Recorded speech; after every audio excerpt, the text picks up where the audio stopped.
Welcome back to the vStudio. Right now we have Chris Exelby from TSL Products with us at the studio.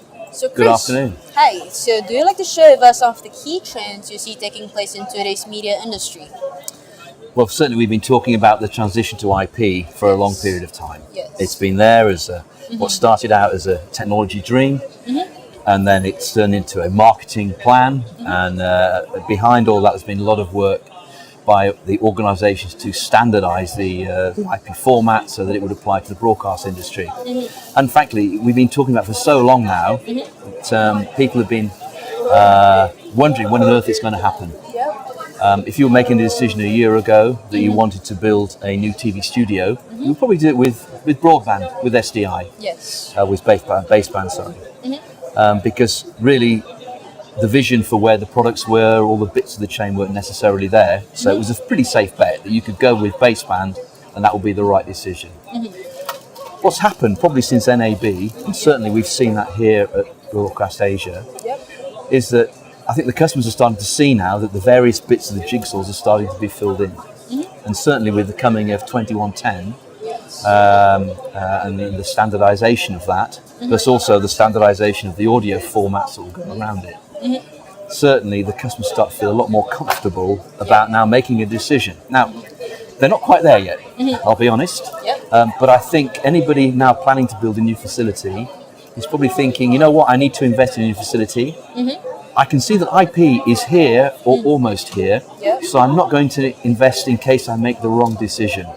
So we've seen across worldwide, in fact, but also in Southeast Asia, a pause in the investment decisions for major projects as people wait to see what happens.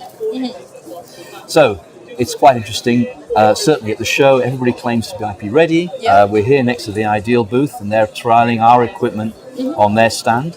We're demonstrating our control system, working to point the end devices to make request the streams and so on. So that for the user, they're just pressing a button as they would in the old SDI days, and they're actually connecting the source to a destination. In this case, they press the button and it's our control system which is requesting the destination for the source. And what are some of the solutions that TSL Products is bringing to us this year at Broadcast Asia? Well, we are demonstrating our control system, managing an IP infrastructure, which is a first for us with 2110. We first demonstrated it at NAB, but this is the first time we're able to demonstrate an integrated solution with Ideal Systems, so that's good. We're demonstrating our new range of audio monitors for audio over IP, which are now AES 67 compliant.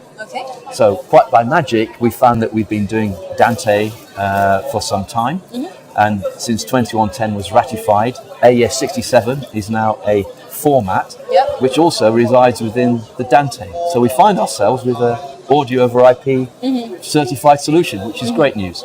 So we're also demonstrating and showing that here at this show. In terms of our power management product, we've made a lot of enhancements to our data center infrastructure management software, because really we're starting to see a world where things have become much more integrated, where the power management and power control is being integrated to the device control and the control system, which in itself is controlling the edge devices, the audio monitors and other products that we make.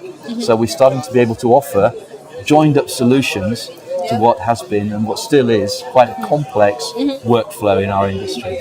So we're very excited actually. And today is the last day of Broadcast Asia. How have you found the show? It's been probably not quite as busy as last year, but we do find, as per usual, a very high quality of people come to the show. It's Broadcast Asia, but actually it's right in the middle. So it's like 8 hours flight from Australia and it's 9 hours flight from Beijing.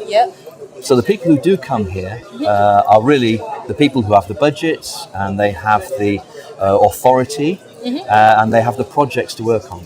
So although we don't get a huge footfall, probably about the same as last year, we find that the people who are coming have real projects, real opportunities and a real willingness to learn. And it's an important show for us because we do get to spend the time with the end customers to actually explain and understand what it is. Because unlike IBC or NAB, where you have a lot of people visiting the stand, you often don't have the time to spend more than a few minutes with each. You can have quality meetings here at Broadcast Asia, and that's the reason we really appreciate this show. All right, thank you so much for your time, Chris. My pleasure. And today is the last day of Broadcast Asia, and we have come to an end of our streaming. So we hope to see you again next year.